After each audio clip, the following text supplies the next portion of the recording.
Are you a cat lover who loves the idea of owning your own cat cafe? Then this is the podcast for you.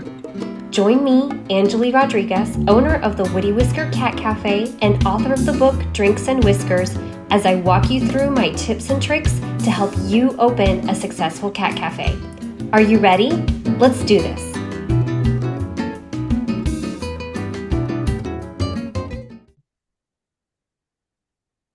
Hi, everyone, and welcome to the Drinks and Whiskers podcast, the place to be to get the inside scoop on what it's like to open and run a successful cat cafe.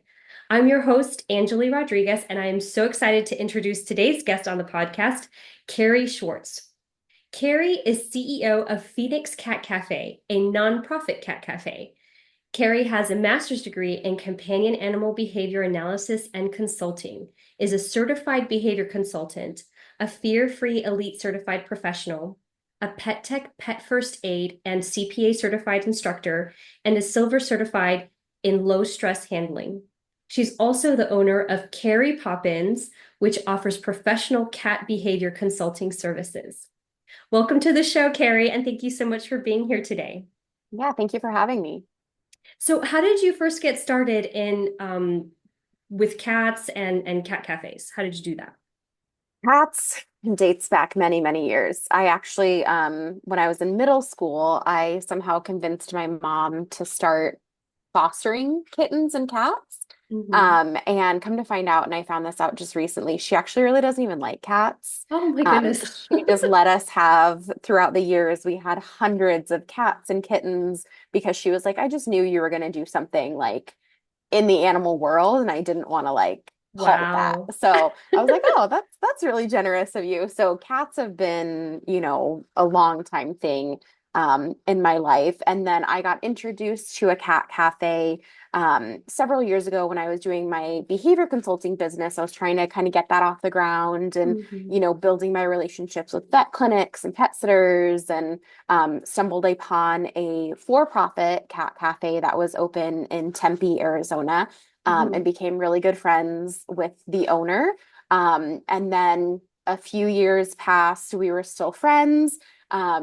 COVID happened, Mm. and her lease happened to be up at the cat cafe that she was currently at. And so her and I kind of had a conversation over COVID summer about, Mm-hmm. hey, why don't we come together, because we both have skills that the other one doesn't, and Mm-hmm. we can make it bigger, better, do it as a nonprofit this time, Mm-hmm. which to me just feels a little, I don't know. I like having it as a nonprofit because then I have a little bit more control over things and stuff like Mm-hmm. that. So in 2020, we officially got the lease in downtown Phoenix and started as a nonprofit. That's awesome. That's amazing. So what are some differences? I'm sorry to throw this at you, but I just was Yeah. curious between for-profit and non, like running it as a for-profit and running it as a nonprofit. So I think the biggest thing is obviously like donations and things like that. They go Mm-hmm. directly to us versus I always felt like it was kind of a little bit weird, like when people ask for donations, and I think a lot of guests don't realize when people are partnering with an organization versus the cats being theirs. So That's with true. us, like our cats are ours. Like if I have medical stuff, I'm the one that takes them to the vet. We're the ones paying for it. The Right. food that comes in, it's for the cats that are living with us until they get adopted, versus most for-profit cat cafes, they partner with Mm-hmm. a rescue or a shelter, or maybe some of them have a couple. And so sometimes the cats can kind of come and go. This one isn't doing as well, so they kind of trade it out for another one. Yeah. Kind of things like that. If the cat gets sick, they go back to whoever they kind of belong to versus being the full responsibility of the Mm-hmm. organization that they are living at. Gotcha. And then you also have a board as well, right? It's like Yes. a group of people in charge of making Yeah. the decisions for Yeah. the business. So technically I work for the board. Everyone's always like, "Oh, you own the cat cafe." I'm like, "Well, Mhm. technically not." You Okay. know. Technically I'm just the CEO, so the board has kind of complete control over things. Unfortunately, my board really trusts me and knows that I have the best interests of the cats and staff and everything like that at the top of mind. So they're really, good about trusting what I'm going to do. But yeah, a for profit, the owner can just buy whatever, do whatever, spend however. And for us, I have to have, you know, based on what our board has discussed, certain purchases have to be run through them. We kind of talk about cats in versus cats out, medical Right. care, all of that sort of stuff gets run through them. So there's a lot more oversight in it. And I know a Hmm. lot of cat cafes do struggle financially. Like I know recently there have been, some that have closed. Yeah. And definitely having the board helps to keep all those finances in check. And then I think Hmm. being a nonprofit also helps us maintain money in the bank because people do donate directly for us, knowing that it's going for the overhead of the cats with the rent and food and litter and water bowls and filters, all the Yes, nuances all the expenses of that go cat into care. doing the cat cafe, absolutely. And you're absolutely right. Like I'm a for-profit cat cafe, and I have to be very careful when people say we want to donate to you, and we're like, well, actually, we're for profit. Would you like to Yeah. donate to the? So it's like a whole Yeah, thing. it's very So nuanced. having everything together, I imagine makes that conversation a lot easier when Yeah. customers come in saying, "Oh, we want to support you and Yep. we want to do that." So Definitely. that's great. That's wonderful that we talked about that because I'm sure our listeners will be very interested in the differences between for-profit and nonprofit. So thank you for sharing. What do you find most exciting about being a cat cafe owner I just or love, leader? yeah. I love when people come in that aren't cat people. And we get a lot of not cat people that kind of get dragged in by their kids or significant other or group of friends for a birthday or whatever. And then all of a sudden they're like, oh, huh, cats aren't as Yeah. bad as I thought they were. I'm like, no, they're horrific. Like, Yes, yeah. And then it's awesome when they're like the ones that the cats really gravitate towards. I think oh, cats and kind that of always know, happens. yeah, I think they know who the non-cat people are and they're like, I'm Yeah, gonna convert you. I'm gonna sit right on you and I'm just gonna make you mine. Like I right. just love I'm gonna that. make your soul a cat lover. Yeah. Yes. Oh, it's wonderful. What is the most important lesson you've learned in your business so far? Oh, I've learned a lot of lessons. It's definitely it's hard being in a business that deals with live animals. There's so much more that you don't think about being just like a small business owner with a brick and mortar. Sure, you have, plumbing issues and windows and all of that sort of stuff. But like when we're dealing with live animals, there's so much more that goes into caring for them and so many things that we have to notice because all it takes is one thing to go wrong for something completely detrimental to happen. Right. So really making sure, we are noticing all those tiny little changes.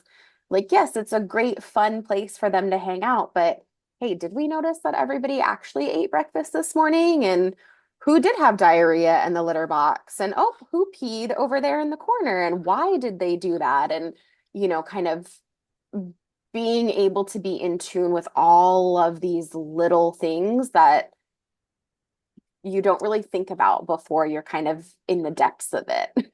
Right, right. And also like there's never like a day off. No, It doesn't never. matter if it's Christmas or Right. Thanksgiving or yeah, someone always has to be there to make sure that they're okay and take care of Yes. them. And it doesn't matter if there's a hurricane coming through, Right. like, No. you gotta go or you gotta get them out of there and evacuate the cats. So absolutely, definitely big difference working with live animals than Yeah. just, a regular business. Yeah. Um are I'm so curious because the Carrie Poppins, thing just made me so curious. Are you able to offer your consulting services to other cat cafes? Yeah, absolutely. We offer for all of our adopters, I do Mhm. free consulting services because my biggest thing is I Okay. want to keep cats in their home. Like they have Yes. a problem, let's figure it out before we even talk about that rehoming word. Mhm. But yeah, I'm always happy to consult with other cat cafes too, because if we do have somebody peeing outside the litter box, let's figure out why versus Send them you should back. be here. Yeah, Right. exactly. Yeah, So, because it's a weird space for cats. it is. It is. Stress happens and, Yeah. It's you like know, daycare 24/7, yeah, like, exactly. and you're waiting to be adopted. You don't have parents coming to get you like at the end of the day. So Yeah. that's how I think about it. Yeah, and there's constant revolving doors of new cats coming and going, people coming and going, smells, sights, sounds. It's a Yeah. weird, weird world that, yeah, with my behavior consulting, I'm able to kind of tune into some of those things from Hmm. that outside perspective that, you might not think about as just a Exactly. cat owner or cat caregiver. Exactly. Um, when you have, oh, this is a question that actually came from one of the people on our Facebook page. When you have a shy kitty, how do you gain their trust without bribing them with treats and having them pack on the pounds? So, one thing I want to remove from that is the word bribe. Okay. So, gaining their trust is really about providing high value reinforcement. What is in it for them? Why should they trust you, right? Just like with other humans, you don't Hmm. just inherently trust everybody. You need to build that trust and gain that trust. So, what is going to be high value and reinforcing? Sometimes that absolutely is going to be food and treats. And okay, decrease their regular caloric intake a little bit Hmm. otherwise. We can Oh, always smart. play with our ins and outs very easily that way. But yeah, figuring out what is it that really gets them going. A lot of times it's play. And I will say a lot of times too with cats, we just aren't patient with play and we just kind of, oh, they didn't go after the wand toy, so I'm going to just stop.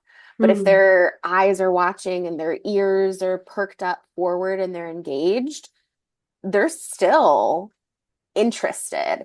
And so playing a few minutes longer and just building that predictability versus just going in with your scary claw hands trying to pet and things very like that. true. We have, I So guess we look like a closet, like, come, I'm yep, gonna pet exactly. Going, you. yeah, we get a ton of shy cats at our cafe, and usually our little wiggly worm wand toys are like the Wiggly fan favorite. worms. Those are, yeah, Um, I noticed the cats in my cafe, they love that ball that has that little tail that look, and yep, then when it bounces, it looks and it just like just a little rat tail going yep. back and forth. Yeah, those are their favorites. Yeah. So thank you for that. That's very very helpful advice. Now, what advice do you have for those who are interested in starting a cat cafe? Oh man, this I will say a cat cafe seems like a fun business to get into, but it is way more work than I think anybody is prepared for. I used to make a joke. I was like, if you have like 100 grand, just put in a corner and burn, go open a cat cafe. That's a great way to describe it. Yeah.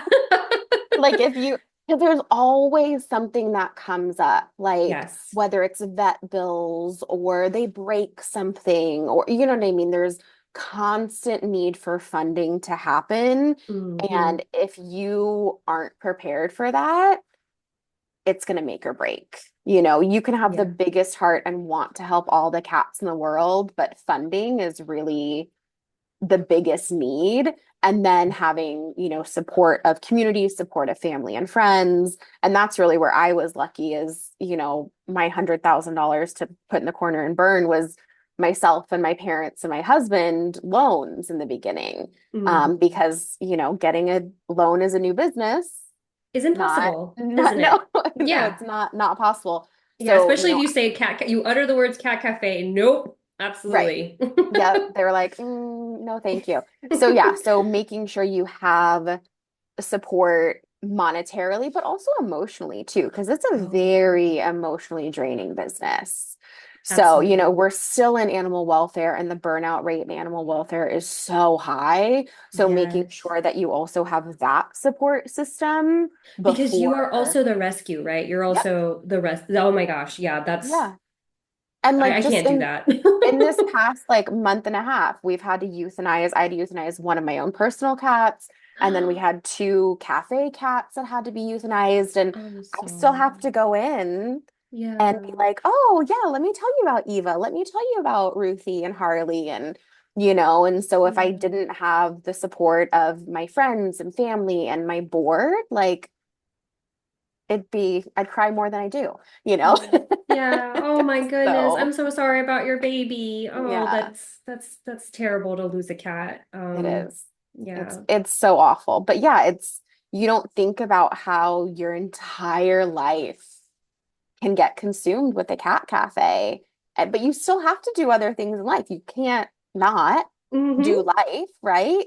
Whether Right? you have kids, I have my toddler, like I Oh still have goodness. to go to the library with her and Yes. do all the kid things too. So Yeah. making sure that, for me, having my boundaries set, I think has really helped us be successful because I know when to say no. I know what's too much. And so I know how to not drown, which I do unfortunately think a lot of cat cafe people go into it just with these huge hearts Right. and not kind of thinking about all the other things that come with it. And then they just get too overwhelmed and caught up, which is unfortunate because Yeah. obviously we need more resources for cats. There's never enough. There's never enough. Yep. I wholeheartedly agree. I actually describe in my book that having a cat cafe is like having another child.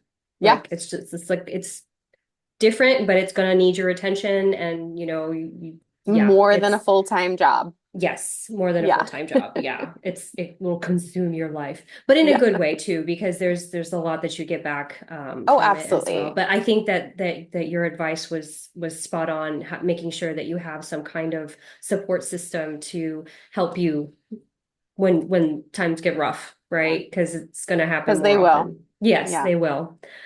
Oh my goodness. So thank you for that insight. And if anyone has any follow-up questions for you, where can they find you? And listeners will be sure to put this on the podcast description so that you have this. Yeah. So we are on all social media platforms. So Instagram, Facebook. I dabble in TikTok, not very well. Same. And then, yeah, right. It's hard. Yeah. And then you can also send an email. I can just be reached at Carrie@phxcatcafe.org too. That's amazing. Well, thank you so much for your amazing insight. And I will definitely be reaching out with some questions and for some consulting services. And everybody definitely check Carrie out. If you're in the Phoenix area, go by the Phoenix Cat Cafe and give those kitties some love. So thanks so much for coming on the Drinks and Whiskers podcast and sharing your Yeah. insights. And hopefully this helps all of our future cat cafe owners. Yeah. Thanks so much for having me. Thank you so much for listening to today's episode of the Drinks and Whiskers podcast. If you enjoyed it, please take a moment to like this episode, subscribe, and leave an honest review. If you want more information, you can purchase the Drinks and Whiskers book right now on Amazon.com, or you can reach me at Angeli@wittywhisker.com. Now it's time to get out there and start your cat cafe dreams. How will you warm hearts with a drink and a whisker?